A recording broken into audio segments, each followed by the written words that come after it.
Hello, my name is Edwina. Today there was a rare winter garage sale. Not a lot of yard sales in bitter cold January. So when there is one, best believe I'm going to stop and see what's going on. And what was going on is that they were practically giving everything away because the house had to be empty by Monday. So I got this amazing painting from the 1960s. I spent a total of $10 on all this stuff. So everything together, $10. Let's see.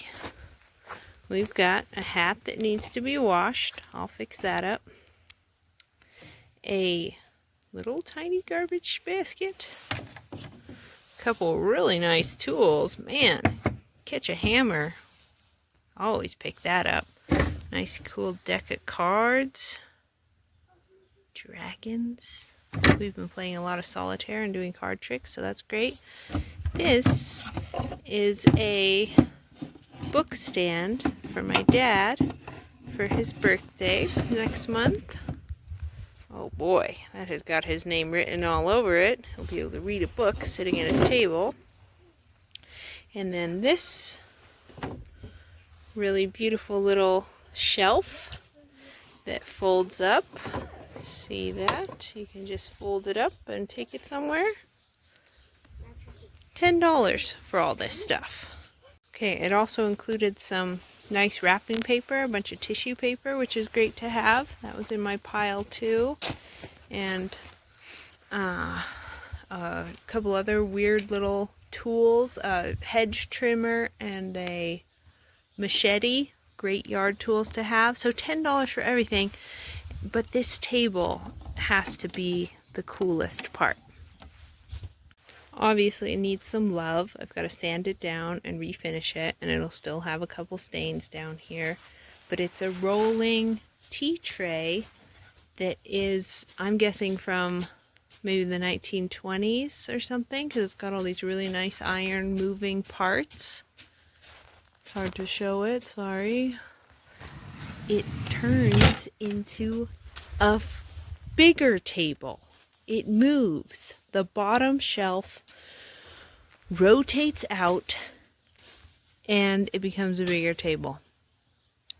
And it's obviously oak, old, beautiful iron pieces. I'll oil those too. Little places where it slides so nicely. It's really a stunning thing. I mean, it needs some work, but for $5, what a beautiful old piece of furniture. This incredible bronze hand was also part of my pile. All right, I've wanted a tea tray for a long time. They usually sell for pretty expensive, and this is a pretty special one with the moving metal parts, those iron rails, a spring in there, a little locking mechanism to make the bottom part of the table lock into place to make a larger table with the top part of the table. It's a really special piece, but it's going to need a little sanding and oiling. If I was really into furniture restoration, I would take it apart and sand and oil everything and then put it all back together, but I'm not.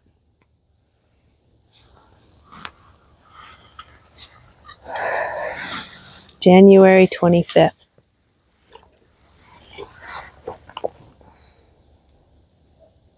This day always carries a lot of charge. It's the anniversary of my little sister passing away. Today marks 15 years, which is why I'm having a little bit of tobacco, something I very rarely do. But she smoked rolling tobacco, and I used to smoke it. So in her memory, I have a little rolling tobacco once in a while. So it felt special to stop at that strange sale, because it was a sale where a man had passed away.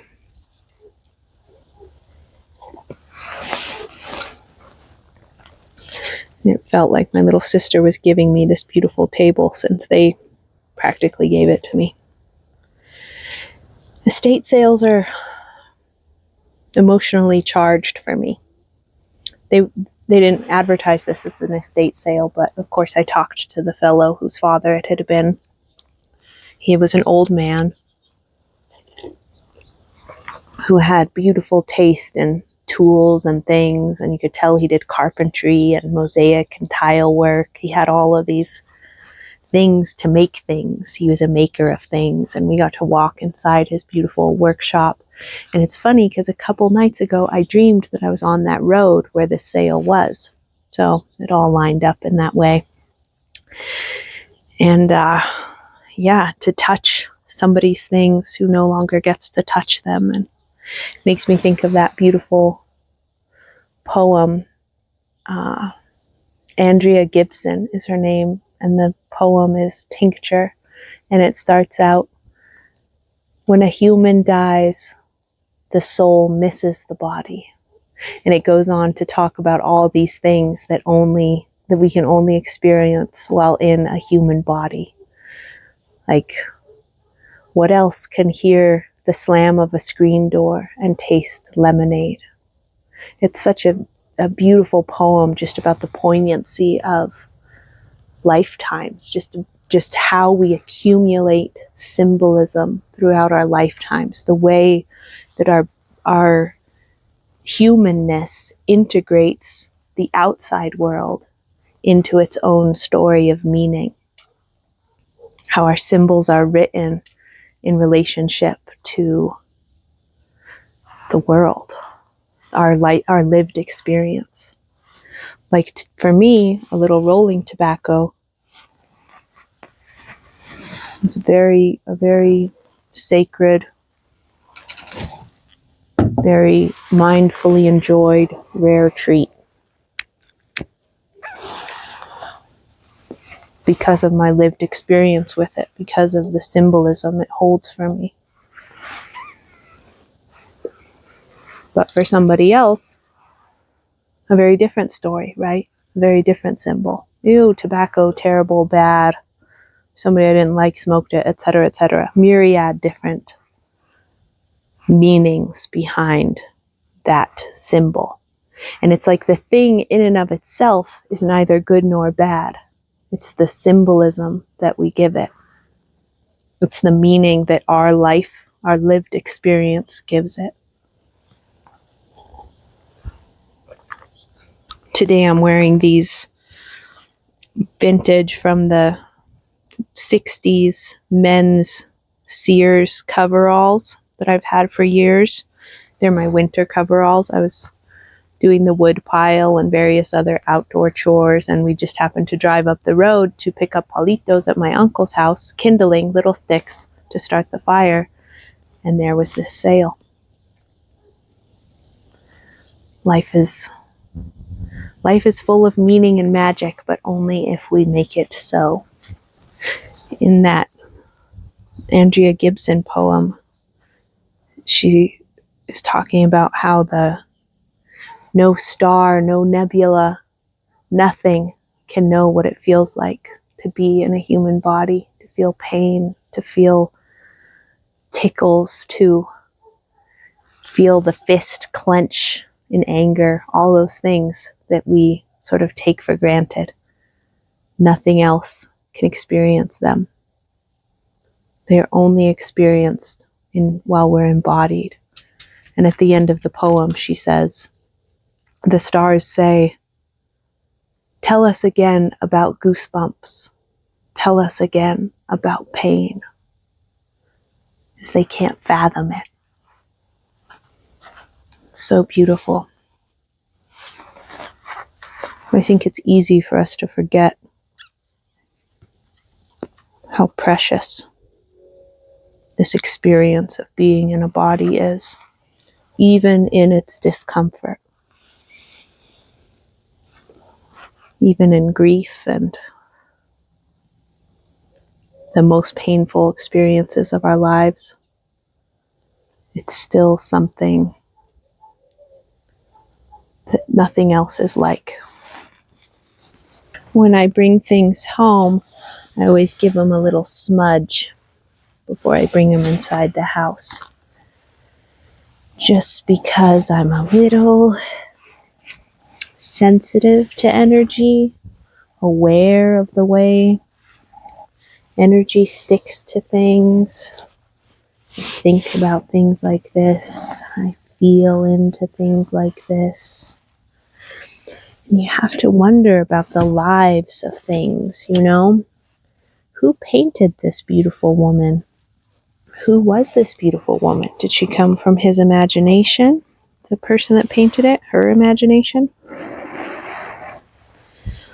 Or was it a model?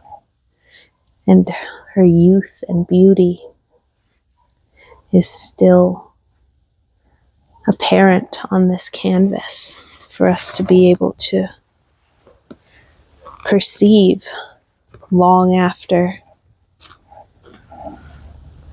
her phase of youth is past.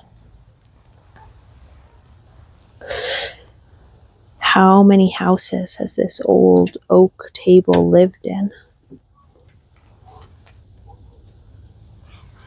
How many people have owned it?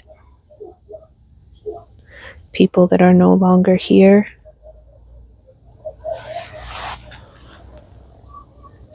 So many memories. Anyway, that's it from me today. Thank you so much.